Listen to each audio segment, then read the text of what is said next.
নবী হে, ধৈর্যশীলদেরকে আপনি সুসংবাদ দিন। ধৈর্যশীলদেরকে সুসংবাদ দিন, তার মানে বিপদে ধৈর্য ধারণ করতে হবে। প্রিয় ভাইয়েরা, ইন্নামাস সাবরু ইনদা সাদামাতিল উলা। বিপদে আমরা অনেক সময় প্যানিক হয়ে যাই, অস্থির হয়ে যাই, কি করব, হতাশ না। মুমিনরা হতাশ হয় না, ধৈর্য ধারণ করে। কি করে? কি করে? ধৈর্য ধারণ করার শক্তি দাও গো মেহেরবান আমায়, দাও গো মেহেরবান। পড়েন, ধৈর্য ধারণ করার শক্তি দাও গো মেহেরবান আমায়, দাও গো মেহেরবান। সবাই বলুন একসাথে, ধৈর্য ধারণ করার শক্তি দাও গো মেহেরবান আমায়, দাও গো মেহেরবান। বুকের ভেতর ব্যথার নদী বইছে অবিরা, বইছে বইছে অবিরা। পড়ুন, ধৈর্য ধারণ করার শক্তি দাও গো মেহেরবান আমায়, দাও গো মেহেরবান। পড়েন আমিন। আল্লাহ যেন বিপদে আমাদেরকে ধৈর্য ধারণ করার তৌফিক দান করে। প্রিয় ভাইয়েরা, ধৈর্য এটা এমন একটা গাছ, যে গাছের সারা গায়ে কাটা, কিন্তু এই গাছের ফলটা বড় সুস্বাদু। আই রিপিট, আমি আবার বলছি, ধৈর্য এটা এমন একটা গাছ, যে গাছের সারা গায়ে কাটা, কিন্তু ফলটা বড় মিষ্টি, ফলটা বড় সুস্বাদু। সবাই ধৈর্য ধারণ করতে পারে না।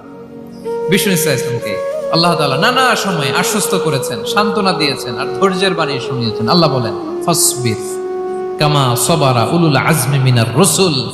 নবী হে, আপনার আগে দৃঢ় প্রত্যয়ী নবীরা যেরকম ধৈর্য ধারণ করেছে, আপনিও ধৈর্য ধারণ করুন।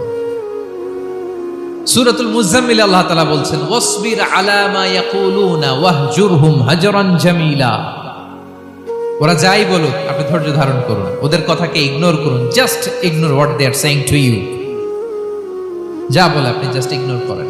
ওরা বিষ্ণু ঈসা ইসলামের মনোবলকে ভেঙে দেওয়ার জন্য কখনো বিষ্ণু ঈসা ইসলামকে কবি বলে গালি দিত। কবি কি বলতো? শায়ের। কখনো বলতো মজনুন, পাগল। নাউজুবিল্লাহ পড়বেন না? পাগল বলে গালি দিত। মাঝে মাঝে বলতো কাহিন, গণক। মাঝে মাঝে বিষ্ণু ঈসা ইসলামকে তারা বলতো আবতার, লেস কাটা। মুহাম্মদ, তোমার ছেলে নাই, তোমার বংশ নির্বংশ হয়ে গেছে, তোমার নাম নেয়ার মতো কেউ নাই। আহা, কপাল পোড়া। গোটা বিশ্বব্যাপী বিষ্ণু ঈসা ইসলামের সুনাম সুখ্যাতি ছড়িয়ে দিয়েছে কে? আকাশ বাতাস মাড়িয়ে, সাত আকাশ ছাড়িয়ে আল্লাহর আরশ পর্যন্ত আল্লাহ তাআলা বিষ্ণুনবীর সুনাম সুখ্যাতিকে সুউচ্চ করেছেন। ঠিক কিনা বলেন? ইগনোর করুন। আপনাকে কবি বলে, গণক বলে, আপনাকে পাগল বলে, আপনাকে লেসকাটা বলে, জাস্ট ইগনোর দেন। বর্তমান সময়েও নানা ধরনের ট্যাগ আমাদেরকেও দেয় কি দেয় না বলেন? দেয়। আমাদেরকে কি বলে? মৌলবাদী বলে, বলে বলে ওই যে রাজাকার বলে। রাজাকার রাজাকার খেলার দিন শেষ। মন মতো হইলে মুক্তিযোদ্ধা, মন মতো না হইলে রাজাকার, এই দিন শেষ।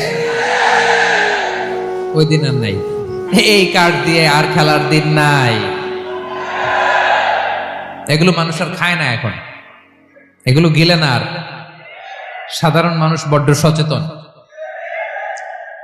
দেখেন, কালের বিবর্তনে, সময়ের আবর্তনে একই পরিক্রমা আমাদেরকেও ট্যাগিং করে। আমাদেরকে মৌলবাদী বলে, ব্যাকডেটেড বলে, রাজাকার বলে, জঙ্গি বলে, যুদ্ধাপরাধী বলে।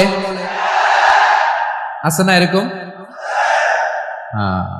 ওয়াসবির আলা মা ইয়াকুলুন, নিজের সাথে মিলায় নেন। যা বলে ধৈর্য ধারণ করো। ওয়াহজুরহুম হাজরান জামিলা, জাস্ট ইগনোর দেন, ভালোভাবে ইগনোর করেন, খালাস, সালাম দিয়ে কেটে পড়েন। তাহলে প্রিয় ভাইরা, এই বিপদ আপদ আমাদের পিছু ছাড়বে না, পিছু ছাড়বে না। নবীদের পিছু ছাড়ে নাই, আমরা কোথায়? আমরা আর কি? বিপদ আমাদেরকে ধৈর্য ধারণ করতে হবে, মনোবল হারাইলে হবে না।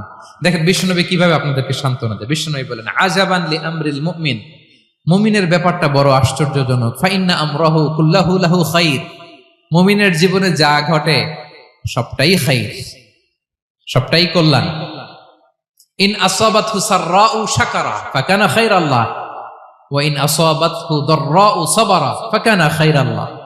মুমিনের জীবনে যদি সুখ আসে তাহলে মুমিন শুকরগুজার হয়, এটা তার জন্য ভালো।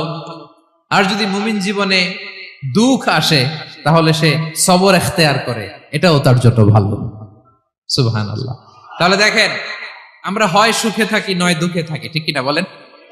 তাহলে সুখের সময় আমরা শুকর করি, কি করি? শুকরগুজার হই। শুকরিয়া করাও একটা ইবাদত, শুকরিয়া করাও কি?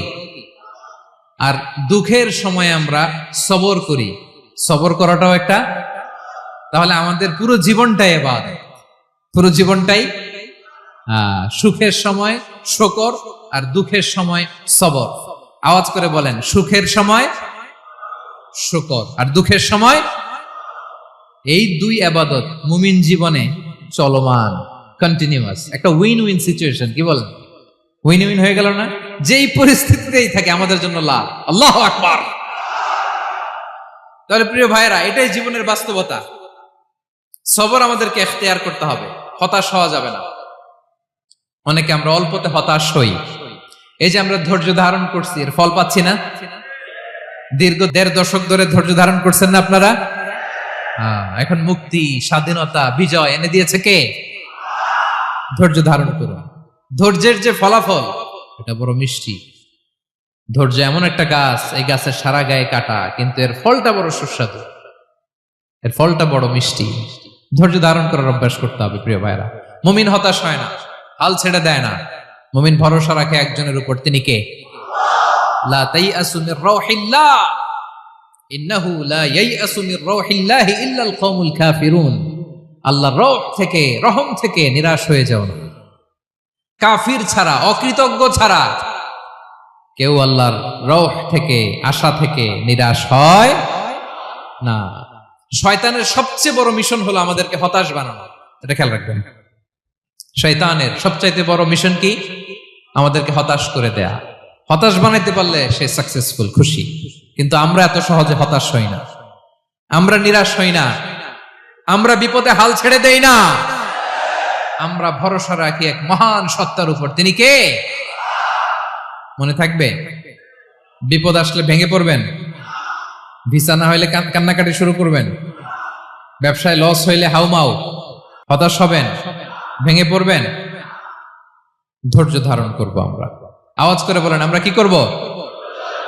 সবর। বিপদ ট্যাকেল দেওয়ার প্রথম স্টেপ হচ্ছে সবর, ধৈর্য ধারণ করতে হবে। ওয়াবাশশিরিস সাবিরিন, ধৈর্যশীলদেরকে সুসংবাদ দাও। বিপদ থেকে বাঁচার দ্বিতীয় স্টেপ হচ্ছে এই বিপদ থেকে উত্তরণের চেষ্টা করতে হবে। কন্টিনিউয়াস প্রচেষ্টা চালিয়ে যেতে হবে। ওয়াল্লাযীনা জাহাদু ফিনা লানাহদিয়ান্নাহুম সুবুলানা।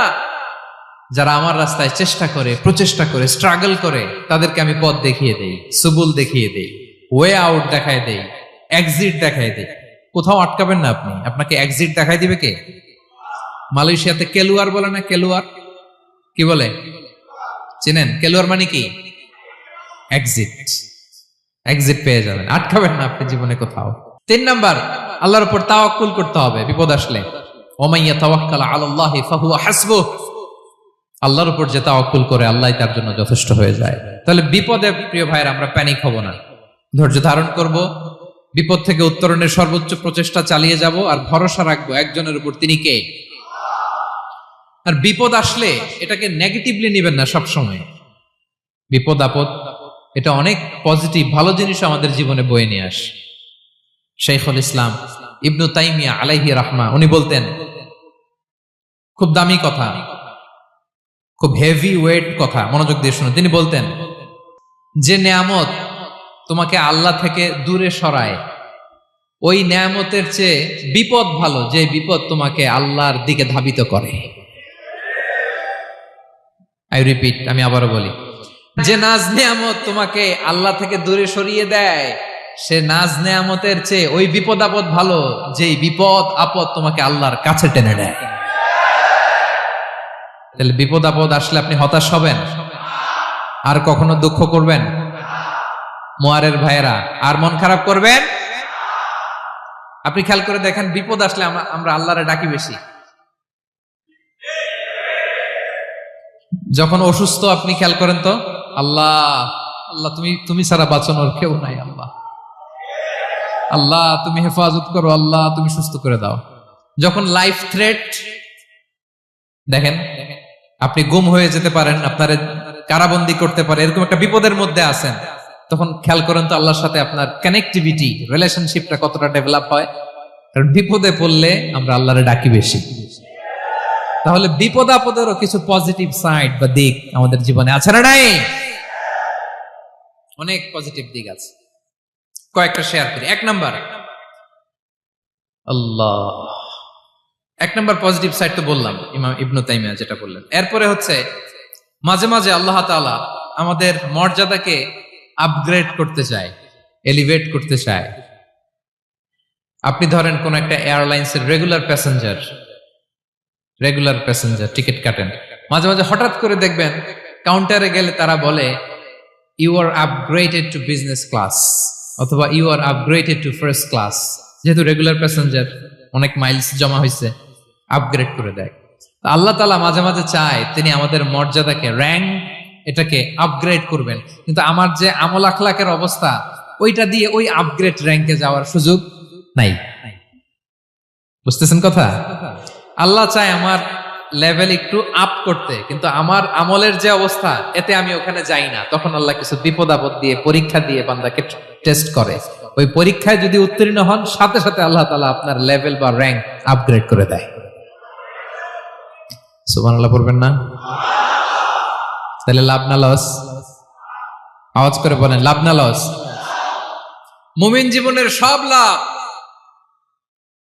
যত বিপদ আপদ আপনাকে স্পর্শ করে, প্রতিটাতেই আপনার জন্য কল্যাণ। বিষ্ণু ইসলাম বলেন, মা ইউসিবুল মুসলিমা মিন নাসাবিন ওয়ালা ওয়াসাবিন ওয়ালা হাম্মিন ওয়ালা হুজনিন ওয়ালা আযান ওয়ালা গাম্মিন হাত্তা শাওকাতি ইউশাকুহা ইল্লা কাফফারাল্লাহু বিহা খাতায়া।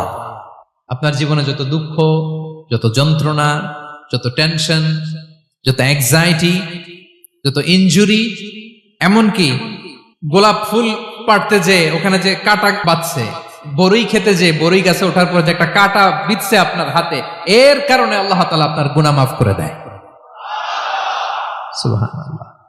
তাহলে বিপদ আপদ দিয়ে আল্লাহ বান্দার মর্যাদাকে আপগ্রেড করে। বিপদ আপদে ফেলে আল্লাহ তাআলা বান্দার পাপ মোচন করে। বিপদ আপদ দিয়ে আল্লাহ তাআলা বান্দার শাস্তি মওকুফ করে। এমন পাপ করছেন, এটার জন্য শাস্তি বরাদ্দ হয়ে গেছে, কিন্তু আল্লাহ তাআলা ওই শাস্তি থেকে মাঝে মাঝে আপনাকে বাঁচাতে চায়, তখন কিছু বিপদ দিয়ে বান্দারে পরীক্ষা করে। উত্তীর্ণ হলেই আল্লাহ তাআলা ওই শাস্তিকে মওকুফ করে দেয়। তাহলে আসুন সামারি করি, পুরো আলোচনাটার সামারি করি। বিপদ আপদ, পরীক্ষা, স্ট্রাগল, কষ্ট, এটা সুন্নাতুল্লাহি ফিদ দুনিয়া। এই দুনিয়ায় আল্লাহর সুন্নাত, এর বাইরে কেউ যেতে পারে না। ইভেন নট দ্য মেসেঞ্জার্স, নবীরাও না। আজকের আলোচনায় শুনছেন না নবীদের জীবন দিয়ে কি গেছে, ups and downs, test and trial, নবীরাও না। তাহলে এটা আমাদের মাইন্ডসেটের সাথে সেট আপ করে নিতে হবে যে অতীতে, বর্তমানে, ভবিষ্যতে বিপদ আপদ মুক্ত এই পৃথিবীতে কেউ থাকবে না। পারবেন? হ্যাঁ, এটা মাইন্ডসেটে নিয়ে নিতে হবে যে এটাই জীবন, বিপদ আপদ দিয়ে আল্লাহ পরীক্ষা করবেন। এটাই পৃথিবী। চির সুখ, চির শান্তি এই পৃথিবীতে খুঁজলেই পাওয়া যায় না। শুরুতে বলছিলাম না, চির সুখ, চির শান্তি। বলেন তো, এটা কি দুনিয়ার ফিচার না জান্নাতের ফিচার? জান্নাতের ফিচার দুনিয়ায় খুঁজলে পাওয়া যাবে? যাবে না। তাহলে আজকের আলোচনার 1 নাম্বার লেসন হচ্ছে বিপদ আপদ এটা সুন্নাতুল্লাহি ফিদ দুনিয়া। এই দুনিয়া আল্লাহর সুন্নাত, এটা থেকে মুক্তি পাওয়ার কোনো সুযোগ নাই, নবীরাও পায় নাই। 2 নাম্বার লেসন, বাঁচার যেহেতু সুযোগ নাই, we have to face it with patience, intellect and tawakkul. বিপদে অস্থির হওয়া যাবে না, এটাকে ফেস করতে হবে উইথ পেশেন্স, ধৈর্যের সাথে। বিপদ আমরা মোকাবেলা করব কিসের সাথে? ধৈর্য। প্যানিক হবেন না, অস্থির হবেন না, ধৈর্য ধারণ করবেন। উইথ ইন্টেলেক্ট, আল্লাহর দেয়া আপনার ইন্টেলেক্ট খাটিয়ে এই বিপদ উত্তরণের, সর্বান্তকরণের চেষ্টা প্রচেষ্টা আপনার চালায় যেতে হবে। আর সবশেষে আত-তাওয়াক্কুল আলাল্লাহ, ডিপেন্ডিং অন আল্লাহ, ভরসা করব কার উপর? আল্লাহর উপর। পারা যাবে তো? আচ্ছা, দুইটা লেসন গেল। 3 নাম্বার লেসন হচ্ছে আমাদের ছেলে মেয়েদেরকে we have to educate our child regarding the test and trial in this দুনিয়া। দুনিয়ার এই বিপদ আপদের ব্যাপারে আমাদের ছেলে মেয়েদেরকে শেখাতে হবে, বুঝাতে হবে। ওরা ছোট মানুষ তো অস্থির হয়ে যায়, আব্বু আমার সাথে কেন এমন হয়, আমারই শুধু পেন্সিল চুরি হয়, আমারই শুধু এটা হয়, আমি পরীক্ষায় খারাপ করি, আমি ব্যথা পাই, আমার এই আমার সেই। ছোট মানুষ তো বুঝে না। ওরা বুঝাইতে হবে যে বাবা, this is the essence of life, এটাই জীবন, এটাই কি এই লাইফ হ্যাকস গুলো তাদেরকে শেখাইতে হবে। ডোন্ট বি প্যানিক, প্যানিক হওয়া যাবে না। This is how life is design, এটাই জীবন, বিপদ আপদ আসবে, এটাকে মেনে নিতে হবে। ছেলে মেয়েদেরকে শিখাইতে হবে, তাহলে তারাও প্যানিক হবে না। পারবেন তো ইনশাআল্লাহ? আচ্ছা, 4 নাম্বার লেসন হচ্ছে যেটা আমরা জানলাম, এই বিপদ আপদ সবসময় আমাদের জন্য খারাপ না। সামটাইমস ইট ব্রিংস খায়ের for us if dealt properly. ঠিক মতো বিপদকে ডিল করতে পারলে এটা আসলে আমার জন্য আখেরে কল্যাণই বয়ে নিয়ে আসে। কি বলেন, তাই না? কল্যাণ বয়ে নিয়ে আসে। সব শেষ কথা হলো, আমরা যেন এই বিপদগুলোকে প্রপারলি ডিল করতে পারি, আমরা যেন সবর ইখতিয়ার করতে পারি। আল্লাহর কাছে চাইতে হবে, দোয়া করতে হবে, কারণ তৌফিক দেওয়ার মালিক কে? আল্লাহর কাছে যেন আমরা কায়মনোবাক্যে প্রার্থনা করতে পারি, আল্লাহ এই বিপদকে যেন আমরা ডিল করতে পারি উইথ সাবর, উইথ ইন্টেলেক্ট, উইথ তাওয়াক্কুল। আসল হাতিয়ার হচ্ছে এটা, দোয়া। আল্লাহর কাছে চাইবেন, মনোযোগের সাথে চাইবেন, আন্তরিকতার সাথে চাইবেন। উদউল্লাহ ওয়া আনতুম মুকিনুনা বিল ইজাবা। বিষ্ণু বলেন এমন ভাবে চাও যেন তুমি অনেকটা কনফার্ম যে তোমার দোয়া আল্লাহ কবুল করবেনই, এমন ভাবে চাও। অনেকে রোবোটিক দোয়া করে। রোবোটিক দোয়া মানে দোয়ার মধ্যে প্রাণ নাই, ধ্যান নাই, মন নাই, আগ্রহ নাই, ভালোবাসা নাই। ওই দোয়া আল্লাহ কবুল করে না। মনোযোগ দিয়ে চাইতে হবে চাওয়ার মতো, তাহলে আল্লাহ তাআলার পক্ষ থেকে তৌফিক পাওয়া যাবে। পারা যাবে তো ইনশাআল্লাহ? আল্লাহ তাআলা আমাদের সবাইকে বিপদে আপদে ধৈর্য ধারণ করার তৌফিক দান করুক।